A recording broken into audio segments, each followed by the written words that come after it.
Why, hello there. I hope you're having a good day today. The Knife's Tale here, bringing you something a little different. This is a complete look at my Wii knife collection. These are all the Wii knives I own currently. Would like to get some more. I have to admit, CKF and Wii knives, I have a soft spot for. I like a lot of their designs. I like the stuff they put out. At that, their weak point. They are. So, this is a collection, a Wii collection. I don't know, overlook, whatever you want to call it. I have some less expensive to some very expensive. In fact, I just did a review on this one, and I have yet to do a review on this one. Unboxing is up, though. Let's just take a quick, real fast look at what we've got here. This is the Wii Black Void Opus, designed by Justin Lundquist. It is chisel ground. As you can see, this is flat on this side, while it is beveled on this side. There was a non-chisel ground variant of this. This is a discontinued knife, and it is center. That's the chisel grind bringing it off. It is a front flipper in titanium with carbon fiber. This one is got like a bronzed, antique bronzed. It is a liner lock. It is a pretty small knife. It is the smallest of my Wii knives, yet I can still get a full 4-finger grip on it, and this clip, despite being kind of a weird, awkward size and position on this skinny knife, is actually surprisingly comfortable. This is a nice little lighter duty knife, but it's got a little bit of strength with that chisel grind. It's interesting. It's discontinued and I don't think they're going to be bringing it back, but it was a fun model. You might still be able to find a couple of these out there somewhere. I don't think it was super popular, but it's actually pretty good, and it's got a nice stance to it. I should have probably started off with this one, as this one I think is the cheapest of the Wii knives on the table. No, the Void tends to be even cheaper, on sale a lot of times, under like $200. This is the Wii Esprit. It is a Laconico design right there. This is a design that I think was pretty popular, but we did very few runs of these. Like, they're hard to find other than in anything other than like the half carbon fiber, half titanium variants, which I'm not a fan of. This very nicely orange peeled version is one that I eventually managed to get my hands on like their second run that they did. It might have been only two. This is a pretty plain knife, but it was also quite well priced for just a titanium frame lock at M3 or CPM 20CV. Where does it say it? We always put it so small, and I love you for it, but sometimes it's hard to find. There it is. It is right there. It is. There you go. CPM 20CV, as most of these knives are. We likes that steel, and I mean it's an American-made steel. Crucible has issues right now, but beyond that, it is a good steel. M390 equivalent and all. This is a front flipper with thumb studs. Despite the not best jimping, the front flipper works great. It's high. It's got good leverage. The thumb studs work great. It's on bearings. In fact, all of these are. This is an older Wii knife model, as is this one, and does not therefore have the new Wii knife action. It is still shake shut. It's tight, but it's quite smooth. It's just shake shut. Milled pocket clip. They're not exactly the fanciest of ones. This one did have one issue in that the stop pin hits right here. Kind of right behind the edge. Now, I can cut in a sharpening choil from about here. First of all, it'll take a while to get to needing a sharpening choil. But if you're careful, you can cut in a sharpening choil from about here to there, and you won't hit that. So it probably won't be a problem, but that makes things a little bit trickier than they need to be. It is one of the things that I wish kind of, if they did more of these, which I do hope they do, maybe, they just give it an internal stop pin. Because the knife over itself is just straightforward, utilitarian, well done. It's Laconico design. That's what he does, and we has executed on it. Moving on from there, we got the siblings. I'll start with those. This is the Xiphius, which was a Blade Show winner, I believe, one year when it first came out, with a carbon fiber back strap. It is not an integral, but it is a carbon fiber back strap. Big old Wharncliffe blade. This is a button lock, and kind of what started off the Wii button lock trend. Wii does probably some of the best button locks in the game. In any of their line, they have some of the best. This is an amazing button lock. If you listen to this kind of detent. And then the opening. Yeah, it's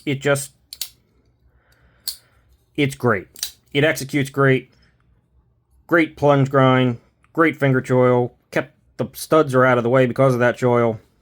Beautiful execution. Beautiful blade. You can find some of these with the Lightning Anno titanium backstraps still around, but that's about all you can find of these. These things were pretty popular, I think, and yeah, they're just a great knife. The second in that same line of Wii, which clearly, as you can see, they take very similar design cues from each other, the Exciton. This is the drop point, well, technically not a Tonto, but it is compound ground variant. It is a little bit narrower, and I will say one thing that makes the Xiphius just ultimately better, in my opinion, even though this has a nice hollow grind, the Xiphius is an amazing cutter. Don't worry about that. What makes this one a little bit less impressive than the Xiphius is where they decide to place the actual pocket clip. There we go. They put it a little too high to the back, so it's much more noticeable in hand. It's definitely, if you really grip down tight on this thing, it can be a little bit uncomfortable. It's not too bad. Like, it does disappear. It's not one of the most egregious things. It's not awful. But, yeah. It is much more noticeable. And for that reason, the Xiphius, in my opinion, is much, much better overall. But this is still pretty good. It's not like just a loose grip on this thing is going to be a problem. You're just going to feel it a little bit more than maybe you want to. I kind of just wish they'd maybe brought the carbon fiber down a little bit further and then could just shift this down a little bit. But that's just me. Also, this one has like a, the silver bead blast finish on it. There were several variants of both of these, but I think I picked the two that I like the most. So, yeah. This is the Wii Nefaris. This has, well, an appropriate name for this very dramatic trailing clip point blade. Hand satin. I picked the brushed finish one. I like this brush finish. That you don't see it a lot, but I really love that brushed finish. And the accents of the anodized, I guess, speed holes you call them, set it off really nicely. It is a simple frame lock. 20 CV, again, limited run. I will say that when I got this one, I was a little bit taken aback. It's very narrow. It's pretty narrow, or it feels very narrow. It's relatively tall, and you're really far away from the actual cutting edge in the primary grip, which is very comfortable, mind you. But when you go up here, because of how tall it is and narrow it is, it feels a little bit strange. Like, my fingers feel like they're splayed apart a little more than I want them to be. You can definitely compensate for it and still get a good grip and still be pretty darn comfortable. But it's not as hand-melting as I was kind of hoping it would be, I will admit. It has a very smooth drop shut. It is a frame lock. It is a... what the hell was that? Centered, no play. In fact, all of these are. They're great knives. This one is one of my most recent, the second most recent, additions to my little collection here. This is the Wii Guthrie, which it has the name Guthrie on it, not because it's branding itself with its own name. It's one of the relatively few Wiis that do brand themselves. You have the Laconico up on the spine, the Gavco here, the Lundqvist. These ones keep all clear, though. This is designed by Jason Guthrie and based on one of his customs. I believe it's the Scout or something.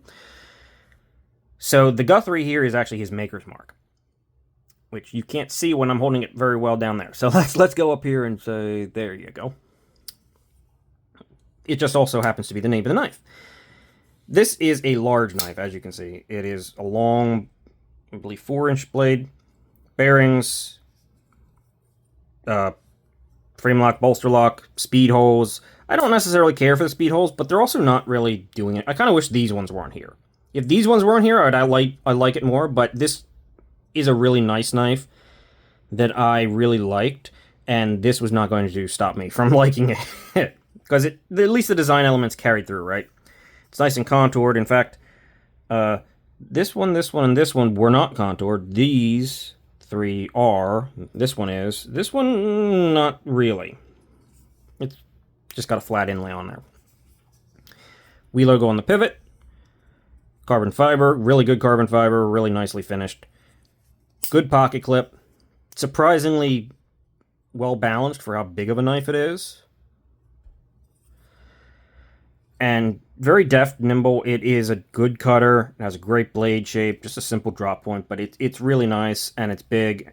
It's actually functionally good jimping on it. It is thumb stud and front flipper actuated. Both work extremely well, and this has the new WE action of that. Amazing drop shot action, beautiful chamfer access to the lock bar. Yeah, this is a winner, and I love that one. That one, yes. This is the WE Orpheus. This is my only Damasteel WE, and the only reason I would never suggest buying a Damasteel WE, because they tend to put like $400 price point markup on that. However, this one was priced just like all the other Damasteel WEs, and that, like, I think it was $650-ish, $675. Except this one is an integral, and a relatively complicated, highly milled integral. Yet it did not seem to get any price markup over the other Damasteel WEs. Or that's kind of let this one slip, I think, under the radar for some. This is a really good knife. I really like this one. I said at the beginning that I just did a review on this one. It should be up at the time of this video. Probably the last video that went up, or give or take. This thing has really surprisingly good ergos. Great functional choil up here. It is flipper only. You can't really use this fuller.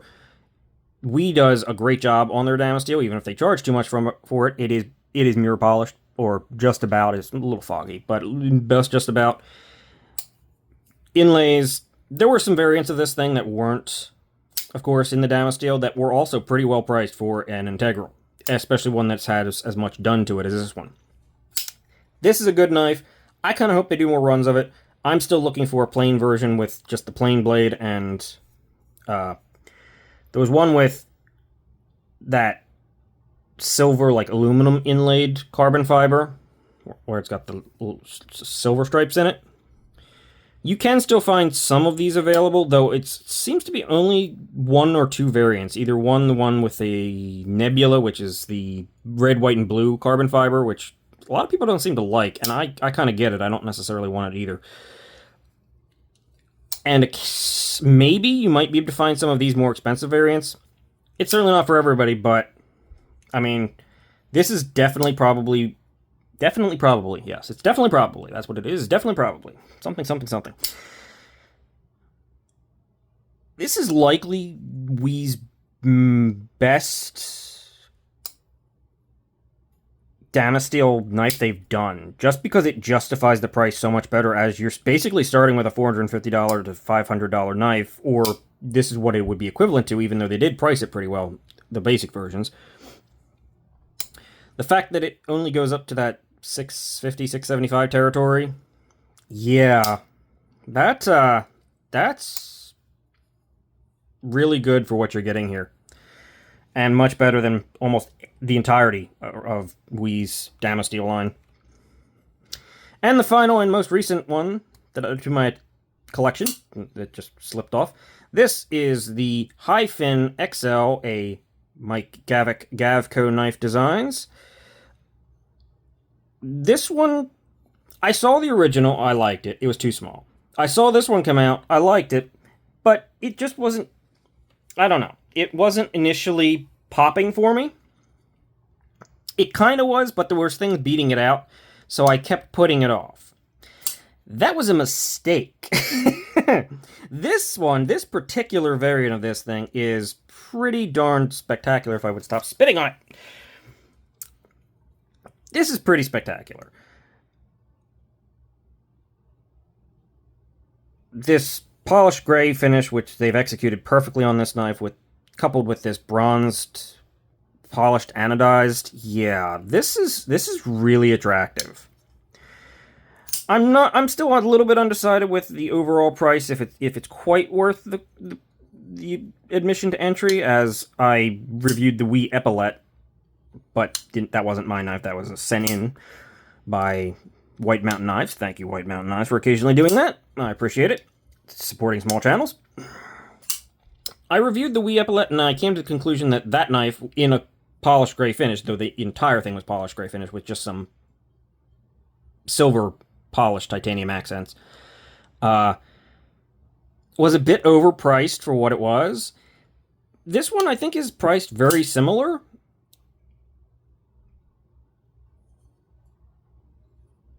But this one, I think it feels a little bit better. I mean, it's got insane action.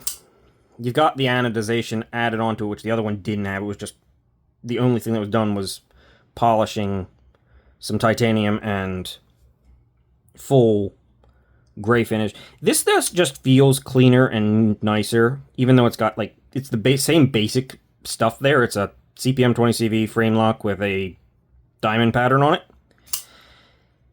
This one feels like it justifies it a little bit more. I'm still not 100% sold, but on the price, I'm 100% sold on the knife. I like this thing. This thing is freaking awesome.